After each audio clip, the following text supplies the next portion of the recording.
नमस्कार दोस्तों। आज हम लोग रसेल की किताब द प्रॉब्लम्स ऑफ फिलोसफी उसके चौथे चैप्टर आइडियलिज्म पे चर्चा करेंगे। अब आइडियलिज्म क्या होता है या आदर्शवाद क्या होता है, इस पे हम अपनी चर्चा इस बात से या इस कॉन्सेप्ट को समझते हुए हम अपनी चर्चा को आगे बढ़ाएंगे और स्टार्ट करते हैं आइडियलिज्म की डेफिनेशन से। तो जो आइडियलिज्म की डेफिनेशन है वो कहती है कि whatever exist in some sense be mental. जो कुछ भी एग्जिस्ट करता है वो मेंटल होगा या उसमें मेंटल एलिमेंट होगा, या जिसे डेकार्ट्स ने रेस कॉजिटेंस कहा था या जो थिंकिंग सब्सटेंस कहा था। तो जो भी एग्जिस्ट करता है, जो भी सब्सटेंस एग्जिस्ट करता है, जो भी वर्ल्ड एग्जिस्ट करता है, जो उसमें फिजिकल ऑब्जेक्ट्स एग्जिस्ट करते हैं, जो आपका परसेप्शन है, सब कुछ क्या है? मेंटल है इन सम सेंस। हम लोगों ने आइडियलिज्म या एंटी मटीरियलिज्म के प्रमुख स्कूलों एक दो प्रमुख स्कूलों को अब तक देख लिया है, या दो प्रमुख कॉन्सेप्शंस को अब तक देख लिया है।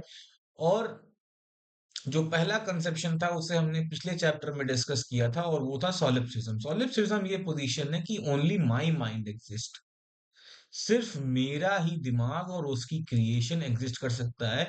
और हम लोगों ने ये भी देखा था कि कैसे रसेल ने इस बात को दिखलाया कि ये पोजीशन को मानने से कोई लॉजिकल कॉन्ट्रडिक्शन नहीं हो रहा है, और इसे आजकल के टाइम में डेविड चैमर्स ने फिलोसॉफिकल ज़ॉम्बी के थॉट एक्सपेरिमेंट के रूप में डेवलप किया है कि आप फिलोसॉफिकल ज़ॉम्बी आप सोच सकते हैं, जो कि जिन्हें अंदर से कोई एक्सपीरियंस नहीं हो रहा है। ठीक है।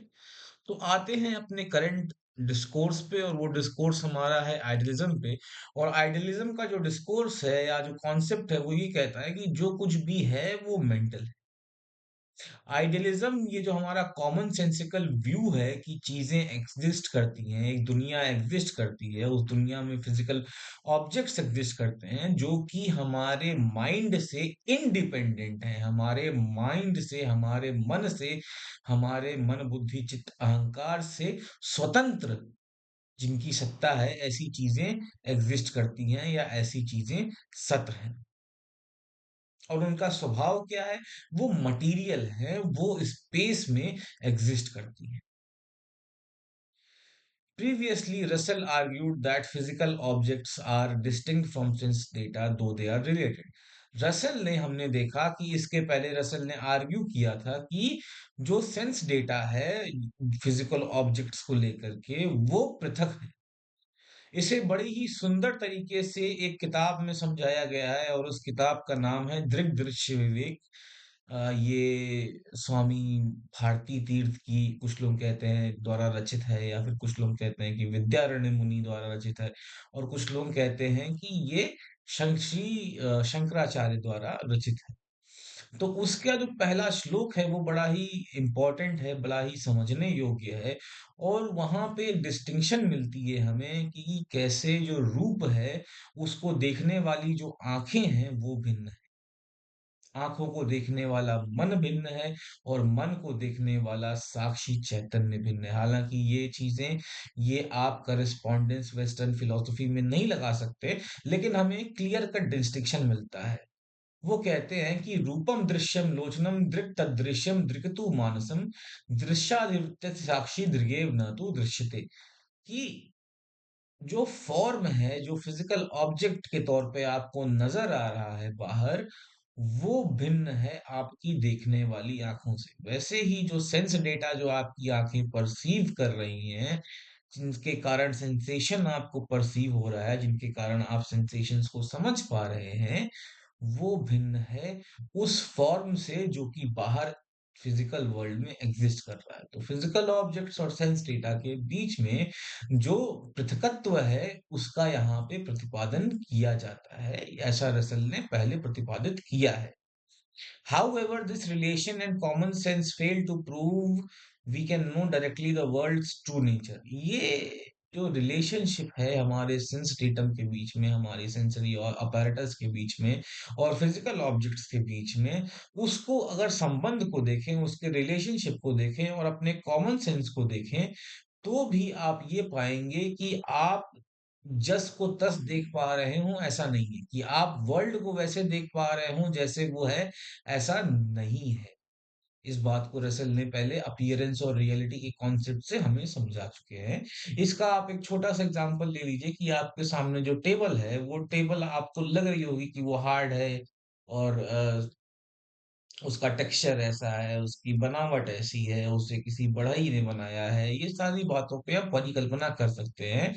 लेकिन इन परिकल्पनाओं के बाद आप ये पाएंगे कि अभी भी आप उसका असली नेचर नहीं समझ सकते। क्यों नहीं समझ सकते भाई?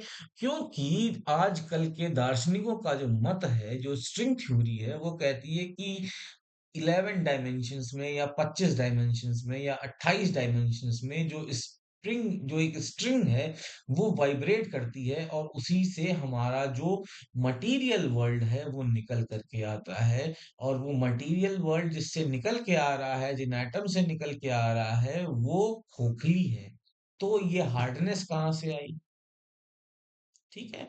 तो इस कॉमन सेंसिकल एक जो हमारी साइंटिफिक पोजीशन है जो है, उसे ले करके, उसे ध्यान में रख करके रसेल ये कहते हैं कि फिजिकल ऑब्जेक्ट्स, आपके सेंसरी अपैरेटस के बीच में जो रिलेशन है, वो रिलेशन को आप सर्टेन नहीं मान सकते। सेंसेस आपकी जो हैं वो आपको डिसीव करती हैं, वो एक प्रकार से एक रियलिटी को प्रोजेक्ट करती हैं और दूसरों को हाइड करती हैं। इसके लिए अगर आप चाहें तो आप डोनाल्ड हॉफमैन की किताब द केस अगेंस्ट रियलिटी पढ़ सकते हैं, जिसमें उन्होंने बहुत ही बेहतरीन तरीके से इन कॉन्सेप्ट्स को डिस्कस किया है। Dismissing ideally merely because it contradicts common sense seem premature। Russell कहते हैं कि आइडियलिज्म को सिर्फ आप इसलिए डिसमिस कर दें क्योंकि ये आपके कॉमन सेंस को झुठला रही है, ये आपके कॉमन सेंसिकल समझ को झुठला रही है, इसलिए आप आइडियलिज्म को रिजेक्ट कर दें। ये तो ठीक बात नहीं होगी। क्यों ठीक बात नहीं होगी? क्योंकि जो दार्शनिक होते हैं वो हर एक पॉइंट पे, हर एक जो आपका कॉमन सेंसिकल कंसेप्शन है, उस पे वो चोट करते हैं, उस पे वो प्रश्न उठाते हैं, और वो प्रश्न उठा करके वो कई बार आपके कॉमन सेंस से पृथक वो आपको कुछ बतलाते हैं, वो आपकी समझ को डीपेन करते हैं। अब इसके बाद रसेल बर्कले के आइडियलिज्म पे जाते हैं और रसेल उसका क्रिटिक पेश करते हैं, और रसेल कहते हैं कि Berkeley rooted is philosophy in a theory of knowledge claiming that sense data objects of sensation depend on perception. Berkeley कहते हैं कि जो आपका सेंस डेटा है वो आपके परसेप्शन पे डिपेंड करता है। यहां तक तो रसेल मानने के लिए तैयार हैं। फिर इसके बाद बर्कले कहते हैं कि if we cease to see hear और perceive sense data would no longer exist as they partly exist in the mind. अगर आप जैसे निद्रा की अवस्था में सुनना, देखना, नाक से कुछ महसूस करना, ये सारी चीजें अगर आप बंद कर दें, जैसे कि निद्रा में अवस्था में आप बंद कर देते हैं, तो ये जो सेंस डेटा है वो भी क्या होगा? वो भी गायब हो जाएगा। वो गायब क्यों हो जाएगा? वो एब्सेंट क्यों हो जाएगा? वो एब्सेंट इसलिए हो जाएगा क्योंकि वो माइंड डिपेंडेंट है। ठीक है। तो बर्कले ये कहना चाहते हैं कि अगर आप किसी चीज को ना देखें, किसी चीज को परसीव ना करें, तो जो सेंस डेटा जो लेकर के आ रहा है वो भी गायब हो जाएगा। जो सेंस डेटा है वो ऑब्जर्वर डिपेंडेंट है, क्योंकि वो माइंड में पार्टली एग्जिस्ट करता है। उसकी जो सत्ता है वो संप्रभु सत्ता नहीं है उसकी। उसकी जो सत्ता है वो मन या मनस निर्देशित सत्ता है। Russell acknowledges the validity of this reasoning to a point. However, Berkeley further argued that the only things we can be certain exists are sense data, and since sense data reside in the mind, all knowability must also reside in the mind। अब Berkeley कहते हैं कि हम इस बात से, इस common sensical experience से ये आर्ग्यू करते हैं या ये आर्ग्यू कर सकते हैं कि जो सेंस डेटा है, क्योंकि वो हमारे मन में एग्जिस्ट करता है, इसलिए जो रियलिटी है वो सेंस डेटा की रियलिटी है।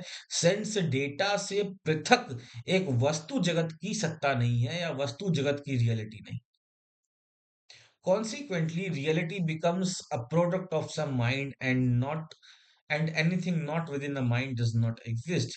और इस प्रकार से जो सत्ता है, जो रियलिटी है, जो यथार्थ है, वो यथार्थ किसी एक मन की प्रोजेक्शन है, किसी एक मन का प्रोडक्ट है, किसी एक मन की परिकल्पना है।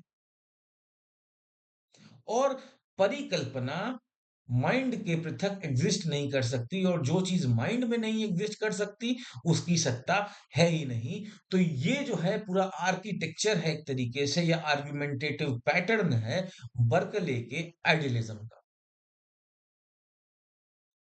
अब बर्कले आइडिया की कॉन्सेप्ट को लेकर के क्या कहते हैं, और उसमें गॉड का रोल क्या है परसेप्शन में, उसको लेकर के क्या कहते हैं, इस पे थोड़ी सी चर्चा का रचल करते हैं। और हम यहाँ उस पॉइंट को वापस से उठा करके ले आ रहे हैं। बर्कले कहते हैं कि जो सेंसरी डेटा है वो, और जो चीजें आप अपने मन में इमीडिएटली जानते हैं, जैसे कि अपने विचारों को, जैसे कि आप अपने अहमत्व को, द सेंस ऑफ आई जो आपके अंदर होता है उसे आप जानते हैं, वो आइडिया है। उन्हें वो आइडिया की टर्मिनोलॉजी देता है, या आइडिया, हम इसे अगर दूसरे शब्दों में समझना चाहें तो आइडिया के कॉन्सेप्ट की ऑपरेटिंग डेफिनेशन वो देता है कि वो सेंसरी डेटा है, और वो सारी चीजें जिनको आप इमीडिएटली जानते, जिनको जानने के लिए आपको किसी मीडियम की जरूरत नहीं है। जैसे कि अंधे को इस दुनिया को जानने के लिए किसी दूसरे की समझ पे जो निर्देशित रहना पड़ता है, जो आसक्त रहना पड़ता है, वो ऐसा जो है रसल आइडिया को कहते हैं। तो रसल कह ये सॉरी बर्कले कहते हैं कि जो सेंसरी डेटा है और जो थिंग्स जो कि आपको इमीडिएटली नोन है, वो आइडिया है। अब आइडिया में वो मेमोरी और इमेजिन्ड ऑब्जेक्ट्स को भी वो लेकर के आते हैं। वो कहते हैं कि जो आपकी मेमोरी है, जो आपकी स्मरण शक्ति है, वो, और जो आप विचारते हैं, जो आप कॉन्सेप्ट क्रिएट करते हैं, जैसे दो कॉन्सेप्ट को आप लेते हैं कि एक सींग हो गई और एक घोड़ा हो गया, इनको आप मिला करके जो यूनिकॉर्न की आप कहते हैं कि यूनिकॉर्न हो सकते हैं जो है, तो ये चीजें जो इमेजिन्ड कॉन्सेप्ट हैं जैसे कि यूनिकॉर्न, वो भी इमीडिएटली नोन है, क्योंकि वो आपके मन की ही क्रिएशन है। वो आपके मेमोरीज जो हैं वो आपके मन में ही एक प्रकार का रिप्रेजेंटेशन है। रिप्रेजेंटेशन क्यों है? क्योंकि जब आप मेमोरी को रिकॉल करते हैं तो उस समय तो वो ऑब्जेक्ट प्रेजेंट नहीं होता। तो मेमोरी और इमेजिन्ड कॉन्सेप्ट जो हैं उनको भी वो आइडिया के हायरार्की के अंदर लेकर के आते हैं, और कहते हैं कि ये वो चीजें हैं जिन्हें, ये वो पदार्थ हैं, ये वो चीजें हैं, ये वो संज्ञानात्मक वस्तुएं हैं जिन्हें आपका मन इमीडिएटली जानता है, जिन्हें आपका मन अपरोक्ष रूप से जानता है। बर्कले कहते हैं कि किसी पेड़ की सत्ता तभी है जब आप उसे परसीव करते हैं, जब आप उसका प्रत्यक्ष करते हैं। और यहां से बर्कले का फेमस फ्रेज निकल करके आता है, और वो फेमस फ्रेज है esse est percipi, to be is to be perceived. होना मतलब संज्ञान होना, किसी वस्तु का होना उस वस्तु का संज्ञान होना होता है।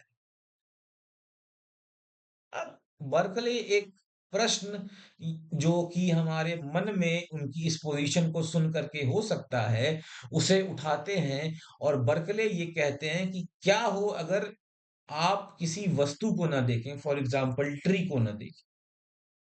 तो बर्कले कहते हैं यहाँ पे, अब यहाँ पे पूरे बर्कले के दर्शन पे एक प्रश्न चिन्ह उड़ जाता है उनके उनकी हालाँकि उनके आर्गुमेंट्स तो फाउंडेशन पे आप डाउट नहीं कर सकते हैं, लेकिन इस कॉमन सेंसिकल एक्सपीरियंस पे तो आप डाउट कर सकते हैं कि या क्वेश्चन उठा सकते हैं, एक स्केप्टिकल क्वेश्चन उठा सकते हैं और वो स्केप्टिकल क्वेश्चन ये हो सकता है कि तब क्या होता होगा जब कोई किसी पेड़ को नहीं देख रहा होगा या जब आप किसी वस्तु को देख नहीं रहे होंगे, तो क्या आप ये कहेंगे कि वो चीज़ एग्ज़िस्ट ही नहीं करती?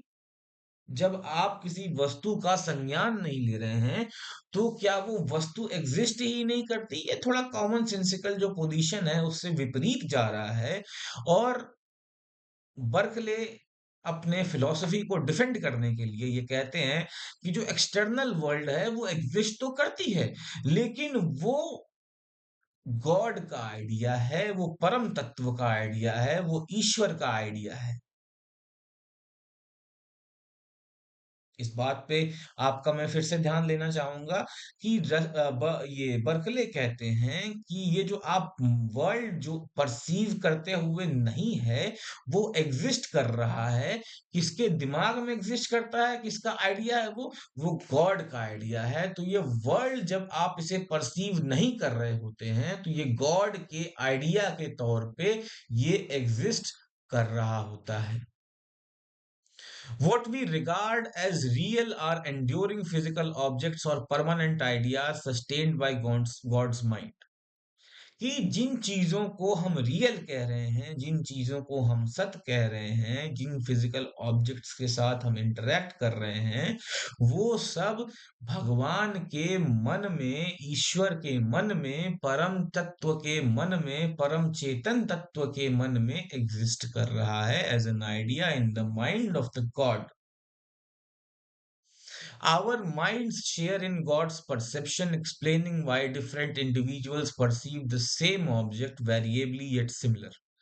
ये जो गॉड के माइंड में एग्जिस्ट कर रहा है, ये हाइपोथेसिस लेकर के बर्कले एक और प्रॉब्लम को सॉल्व करते हैं और वो प्रॉब्लम ये है कि चीजों लोग अगर आपके सेंसेस या सेंसरी अपैरेटस के परसेप्शन से पृथक ये दुनिया न होती तो इस दुनिया में जो आपको सिमिलैरिटी महसूस हो रही है वो ना महसूस होती, लोगों के एक्सपीरियंस में जो सिमिलैरिटी महसूस हो रही है उन्हें वो सिमिलैरिटी ना महसूस होती। तो बर्कले इस हाइपोथेसिस को लेकर के कि आप ये जो आइडिया है जब आप वर्ल्ड को नहीं देख रहे होते हैं तो वो आइडिया के तौर पे एग्जिस्ट करता है गॉड के माइंड में। इससे एक प्रॉब्लम जो सॉल्व हो जा रही है वो ये सॉल्व हो जा रही है कि लोगों को आइडिया, सारे लोगों को जो एक्सपीरियंस है, जो उनका परसेप्शन है, वो काफी हद तक सिमिलर क्यों हो रहा है, क्योंकि वो गॉड के माइंड में एग्जिस्ट करती है जो है और इसलिए वो सिमिलर है। ठीक है। फॉर बर्कले नथिंग एग्जिस्ट और can be known apart from these ideas. Berkeley के लिए इन आइडियाज से पृथक आप कुछ जान नहीं सकते या कुछ एग्जिस्ट नहीं करता। जिसे आप जान नहीं सकते वो एग्जिस्ट नहीं करता, क्योंकि बर्कले आइडियलिस्ट हैं, वो आइडियलिज्म के प्रतिपादक हैं। और जो एग्जिस्ट नहीं करता उसे आप जान नहीं सकते और जो जान नहीं सकते वो एग्जिस्ट नहीं करता। ठीक है। अब रसल थोड़ा सा क्रिटिक करते हैं बर्कले के इस आइडिया की टर्मिनोलॉजी को और वो कहते हैं कि Berkeley's framing makes idealism easier to accept, he says कि बर्कले की जो ये आइडियलिज्म की जो फ्रेमिंग है, जो आइडियलिज्म का वो आर्किटेक्चर खड़ा कर रहे हैं, उससे आइडियलिज्म को एक्सेप्ट करना तो आसान बन जाता है। Since ideas are naturally thought of as mental, equating a tree with an idea encourages the assumption that the tree exists in the mind, क्योंकि आप आइडिया जो है वो मेंटल है, जो है मेंटल एलिमेंट है वो, तो इसलिए किसी ट्री को उसके मेंटल रिप्रेजेंटेशन से कंपेयर करना, क्योंकि वो माइंड में एग्जिस्ट करता है एज अ रिप्रेजेंटेशन, ये तो दिक्कत नहीं होगी, इसमें कोई दिक्कत की बात तो होनी नहीं चाहिए। तो अब रसेल यहाँ पे एक बड़ा ही अच्छा डिस्टिंक्शन लेके आ रहे हैं और वो कहते हैं, एम्बिग्विटी को पॉइंट करते हैं और एम्बिग्विटी को पॉइंट करते हुए कहते हैं कि जो ये इन द माइंड है which means thought of something not object itself. कि ये जो इन द माइंड है जो है, ये आपके अंदर परिकल्पित वस्तु का नाम है।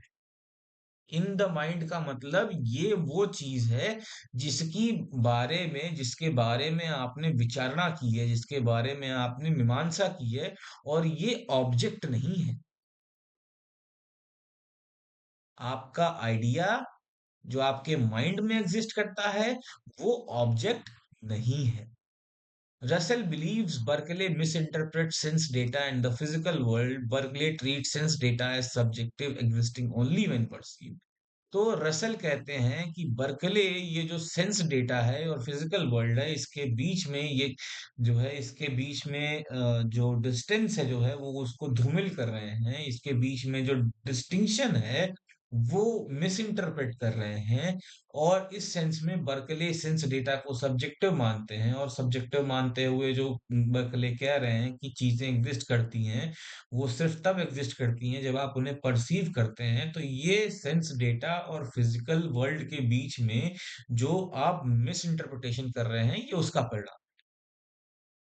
फाइनली रसल कहते हैं, he then concludes that anything immediately known must solely exist in the mind. की बर्कले कहते हैं कि कोई भी चीज जो कि इमीडिएटली नोन होती है वो आपके माइंड में एग्जिस्ट करती है। और रसेल जो है इस लीप ऑफ फेथ को, इस आर्गुमेंट से जो आप कंक्लूजन निकाल रहे हैं, उसके जो लीप है, उसकी जो छलांग है, उसके ऊपर प्रश्न चिन्ह उठाते हैं और वो कहते हैं कि सेंस डेटा हालांकि ये परसेप्शन पे डिपेंड करती हैं, लेकिन सिर्फ इतना ही काफी नहीं है इस बात को समझने के लिए, इस बात को जानने के लिए कि चीजें जो एग्जिस्ट करती हैं वो मेंटल है। बर्कले को इस क्लेम को दिखाने के लिए ये दिखाना पड़ेगा कि जो चीजें हैं वो इनहेरेंटली मेंटल हैं, जो कि उनका जो आप ऑब्जेक्ट को देख रहे हैं वो कंप्लीटली मेंटल सब्सटेंस है, या जो है वो माइंड वाला सब्सटेंस है, माइंड सब्सटेंस है। ऐसा आपको दिखाना पड़ेगा। और ये रसल कहते हैं कि बर्कले नहीं दिखा पाते। अब Russell says Berkeley uses idea in two ways. Russell कहते हैं कि बर्कले जो आइडिया का कॉन्सेप्ट है उसको दो तरीके से यूज करते हैं। पहला तो इस तरीके से यूज करते हैं as an object of awareness. आपकी चेतना, आपकी जागृत जागृत या जागरूक अवस्था का विषय वो आइडिया है। जैसे कि टेबल का कलर, किसी चीज को उसको समझने का, उसकी हार्डनेस को समझने का उसका जो एप्रीहेंशन हो रहा है, वो जो टेबल आप परसीव कर रहे हैं उसका जो एप्रीहेंशन है, वो वो क्या है? वो आइडिया है, because it is an object of awareness, it is something immediately know. Apprehension is mental but the object seems non mental. कि ये जो एप्रीहेंशन की प्रक्रिया है, ये जो संज्ञान की प्रक्रिया है, ये तो मेंटल आपको एलिमेंट इसमें नजर आ रहा है, या ये मेंटल सब्सटेंस के तौर पे आपको नजर आ रहा है, ये इममटीरियल सब्सटेंस के तौर पे आपको नजर आ रहा है। लेकिन जो ऑब्जेक्ट है वो तो नॉन मेंटल है, जो कि ये रिप्रेजेंटेशन क्रिएट कर रहा है आपके मन में। Russell believes Berkeley confuses these two meanings to create an illusion of agreement. Russell कहते हैं कि ये जो बाह्य वस्तु है और जो आपके अंदर उसकी परिकल्पित एक जो प्रतिमूर्ति है, उसके बीच में बर्कले जो है वो भिन्न, उसको उसका वैभिन्न दिखाने में वो फेल कर जा रहे हैं, और वो कह रहे हैं कि वो एक ही है। We believe that ideas are in the mind because we accept that apprehension occurs in the mind. Russell कहते हैं कि बर्कले का ऐसा मानना है कि आइडियाज को हम मान रहे हैं कि वो माइंड में है, क्योंकि उनका एप्रीहेंशन हमारे माइंड में हो रहा है। अगर आप अपनी आंख बंद करके किसी चीज को न देखें तो आप एप्रीहेंड नहीं करेंगे। ठीक है, ऐसा बर्कले का मानना है। तो उस पे रसेल ये कह रहे हैं कि आप आइडियाज को सिर्फ इसलिए इक्वेट कर दे रहे हैं कि आपके परसेप्शन पे वो डिपेंडेंट है, या उसका जो संज्ञान है, उसका जो एप्रीहेंशन हो रहा है वो माइंड में हो रहा है, इसलिए आप आइडियाज को, सेंस डेटा को आप कह दे रहे हैं कि वो प्योरली मेंटल सब्सटेंस है। तो ये गलत है। रसल कहते हैं कि ये आप दो चीजों को आप अनकॉन्शियस इक्विवेकेशन कर रहे हैं, या अचेतन रूप से आप उन्हें जोड़ रहे हैं, या उन्हें समानार्थी शब्द के तौर पर प्रयोग कर रहे हैं। और ये बर्कले की फैलेसी है, जिससे बर्कले ये मान रहे हैं कि जो चीजें एग्जिस्ट करती हैं वो आपके माइंड में एग्जिस्ट करती हैं। अब एक और डिस्टिंक्शन, एक्ट ऑब्जेक्ट डिस्टिंक्शन और नॉलेज को लेकर के, बर्कले के पॉइंट को लेकर के रसेल हमारे सामने प्रस्तुत होते हैं। और रसेल बर्कले के आइडिया को रिप्रेजेंट कर को वापस से रिविजिट करते हैं, और वहां पे वो कहते हैं कि the distinction between knowing and the object known which underpins our knowledge system. तो ज्ञान और ज्ञेय के संबंध में एक वैभिन्नता, या एक वन फीट डिस्टेंस जिसे आप कह सकते हैं जो है, या एक दूरी, या एक पृथकत्व की जो का जो प्रतिपादन है वो रसेल कर रहे हैं यहाँ पे।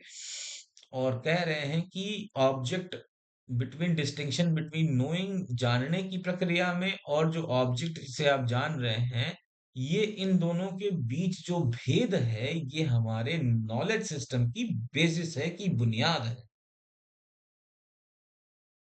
He asserts that learning and understanding require a relationship between mind and something external to it। वो रसल कहते हैं, बेसिक सी बात है कि लर्निंग, किसी चीज का संज्ञान तभी हो सकता है जब आपके मन का और किसी वस्तु के साथ सन्निकर्ष हो। तो इस सेंस में रसल एक प्रकार से यहाँ पे नैयायिकों की पोजीशन को आर्ग्यू कर रहे हैं। और जैसे नैयायिक कहते हैं कि इंद्रियार्थ सन्निकर्षम उत्पन्नम ज्ञानम, वैसे ही जो ज्ञान उत्पन्न हो रहा है वो माइंड और उससे पृथक एक ऑब्जेक्ट के सन्निकर्ष से हो रहा है। अगर इस डिस्टिंक्शन को न माना जाए और ये कहा जाए बर्कले के क्लेम के हिसाब से कि सारी ज्ञेय वस्तुएं वो आपके मनस पदार्थ में ही हैं, या वो आपके मनस पदार्थ का विक्षेपण है, तो जो हम नॉलेज को लेकर के, नॉलेज क्रिएशन को लेकर के जो हमारा एंडेवर है, जैसे कि मान लीजिए आप एक गाड़ी खरीदने वाले हैं सेकंड हैंड, और वो आप उसकी आपने फोटो देख ली, लेकिन आपने उसे एक्चुअली परसीव नहीं किया, लेकिन फिर भी आप इस बात पे पैसे दे करके उसको चले आते हैं। ये तो एक नॉलेज का ये व्यापार, नॉलेज, ये नॉलेज की वो जैसी दिख रही है वैसी ही होगी जो है, ये नॉलेज, ये व्यवहार का बेसिक फाउंडेशन है।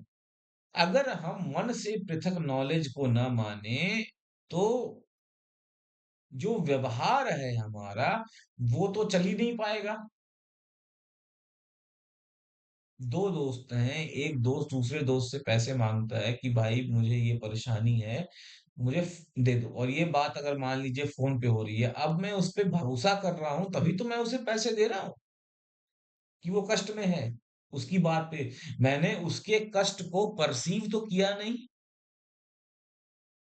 ठीक है।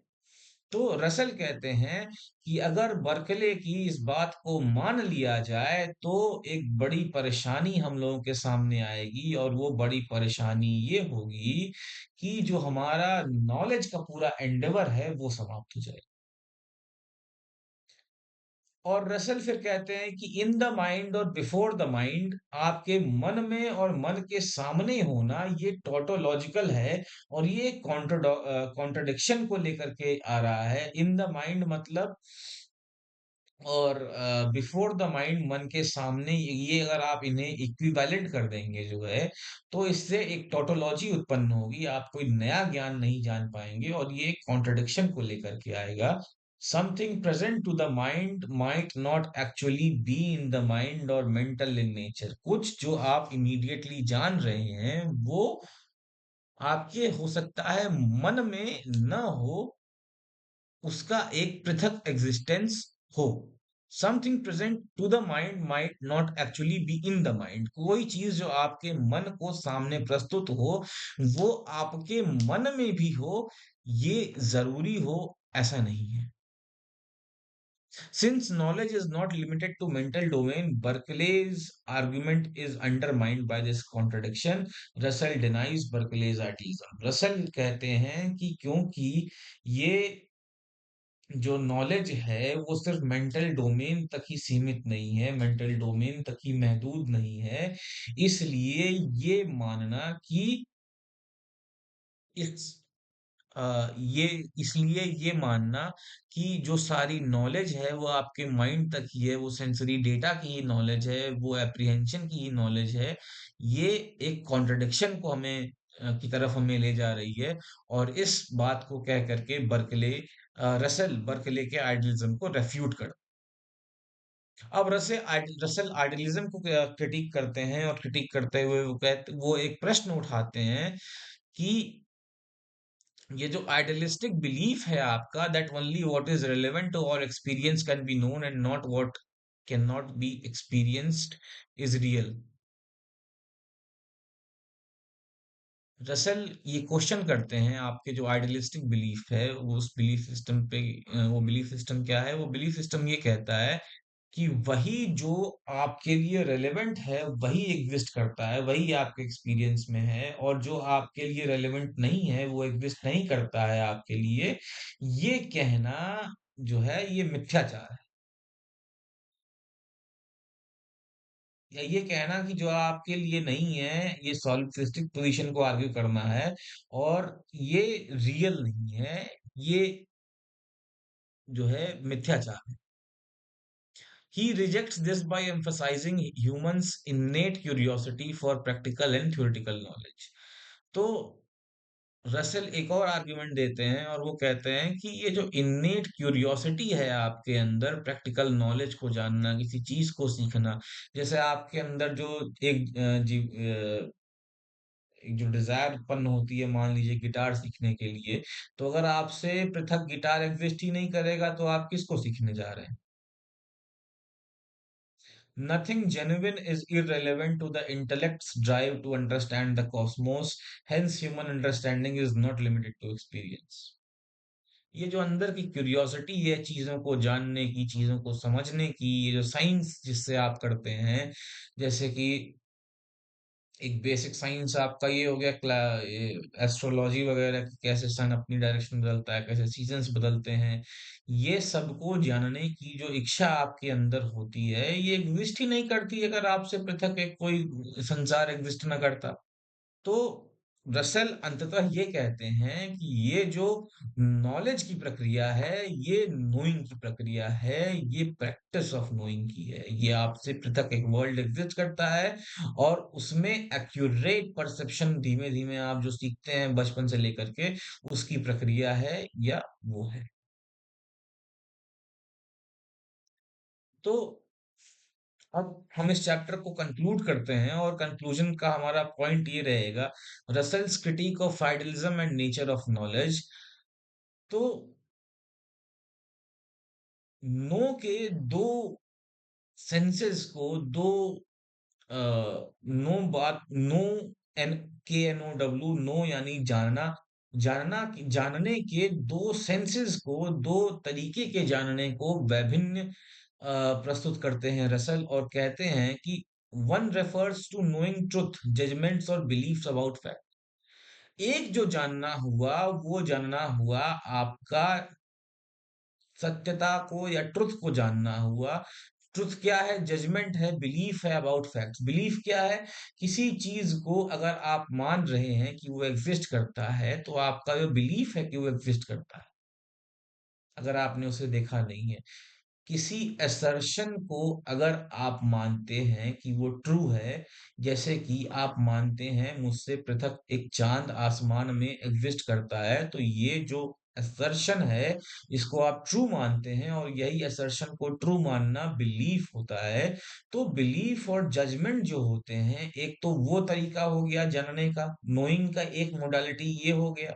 दूसरी जो मोडालिटी है वो है knowledge of things, particularly acquaintance with sense data. Sense data से जो आपका एक्वेंटेंस होता है, जो आपसे परिचय होता है, वो जानना। तो एक जानना तो ये हो गया कि आप अपने से पृथक वस्तु को जान रहे हैं सेंस डेटा के थ्रू, और आप दूसरी चीज जो जान रहे हैं वो आप जान रहे हैं जजमेंट, फैक्ट, ट्रुथ, ये सारी चीजें, बिलीफ, ये सारी चीजें। Russell adds that it is impossible to know the existence of something that is not directly known or experienced by others. Russell कहते हैं कि it is possible to know the existence of something not directly known or experienced by others, मतलब कि यह जानना संभव है, उन चीजों की, जिन चीजों को जानना संभव है, वो चीजें जो कि आपसे, जिनको आप परसीव नहीं कर रहे होते हैं, जिनके आप जान नहीं रहे होते हैं। जैसे कि हमारे पास एक नॉलेज जो है वो डिस्क्रिप्शन से होता है, वक्तव्य से, उसके डिस्क्रिप्शन से, उसके उद्बोधन से हम समझ सकते हैं कि वो चीज एग्जिस्ट करती है। Where we infer the existence of something from the details of something we are acquainted with. ये नॉलेज बाय डिस्क्रिप्शन को समझाते हुए वो कहते हैं कि अगर जैसे मान लीजिए मुझे आपको यूनिकॉर्न का कॉन्सेप्ट जो है ये समझाना हो, या फिर मुझे मान लीजिए आपको वीनस ग्रह का या जुपिटर ग्रह का, हमें आपको के बारे में, के कॉन्सेप्ट के बारे में, या जुपिटर ग्रह के जो ऑब्जेक्ट है उसके बारे में हमें आपको समझाना हो, या ब्लैक होल के बारे में समझाना हो, या किसी भी चीज के बारे में समझाना हो, ये एग्जांपल ले लेते हैं, जुपिटर ग्रह के बारे में मुझे आपको समझाना। तो जुपिटर ग्रह के बारे में अगर मैं आपको समझाऊंगा तो मैं कहूंगा आपसे कि वो देखिए, वो चांद के जैसा है जिसे आप अपनी आंखों से परसीव करते हैं, लेकिन वो उससे बड़ा है, और उसके आसपास कई सारे छोटे ग्रह घूमते हैं। तो आपकी जो अर्थ की समझ है जिससे आप परिचित हैं, आपकी जो मून की समझ है जिससे आप परिचित हैं, उससे आप एक अनुमान लगाते हैं कि ये जो मुझे सामने वाला बता रहा है, इसके बताए के जैसे एक जुपिटर ग्रह है जो कि एग्जिस्ट करता है। This sets up his hypothesis for the coming chapters. ये एक आगे का जो डिस्कशन है उसके बारे में उसका एक इनिशिएशन करते हैं रसेल इस तरीके से यहाँ पे, और वो कहते हैं कि knowledge by acquaintance and knowledge by description, अपरोक्ष और परोक्ष ज्ञान में एक प्रकार का डिस्टिंक्शन लेकर के आते हैं। अगर आप मैप करें इस नॉलेज बाय एक्वेंटेंस और नॉलेज बाय डिस्क्रिप्शन को, तो अपरोक्ष और परोक्ष ज्ञान का एक डिस्टिंक्शन रसेल हमारे सामने प्रस्तुत करते हैं। Russell's analytic philosophy focuses on how language shapes our understanding of concepts like idea and know. Russell कहते हैं कि कैसे भाषा, इस बात को पॉइंट आउट करते हैं अपनी एनालिटिक फिलोसफी को लेकर के। एनालिटिक फिलोसफी में लैंग्वेज को लेकर के बड़ी चिंता हुई थी, बड़ी डिस्कशंस हुए थे, डिबेट्स हुए थे, और उस डिस्कशन का थोड़ा सा को यहाँ पे थोड़ा-सा इंगित करते हुए वो कहते हैं कि लैंग्वेज जो है, आप कौन-सी भाषा यूज़ करते हैं, वो भाषा ये समझाएगी आपको कि आप आइडिया या नो जैसे कॉन्सेप्ट को कैसे यूज़ करते हैं या कैसे यूज़ कर रहे हैं। He follows a similar approach to modern ordinary language philosophers addressing the role words play in everyday life. Russell एक तरीके से आप समझ लीजिए कि विटकेंस्टीन के उस पॉइंट को वापस से उठा रहे हैं जहां पे विटकेंस्टीन ये कहते हैं कि the limits of my knowledge are the limits of my world. आपके पास अपनी भावनाओं को व्यक्त करने के लिए जितने शब्द हैं, आपकी दुनिया उतनी ही शब्दों तक सीमित है, उतने ही कॉन्सेप्ट तक सीमित। By exposing the grammatical misstep that lead to confusion, Russell provides clarity using language structure to gain deeper insights into world structure. तो यहाँ पे आज हम अपना डिस्कशन कंक्लूड करते हैं। हमने आज बर्कले के आइडियलिज्म के बारे में पढ़ा, कैसे बर्कले ये आर्ग्यू करते हैं कि जो ऑब्जेक्ट्स हैं वो आपके माइंड से पृथक एग्जिस्ट नहीं करते। फिर हमने उस पे रसेल का क्रिटिक देखा।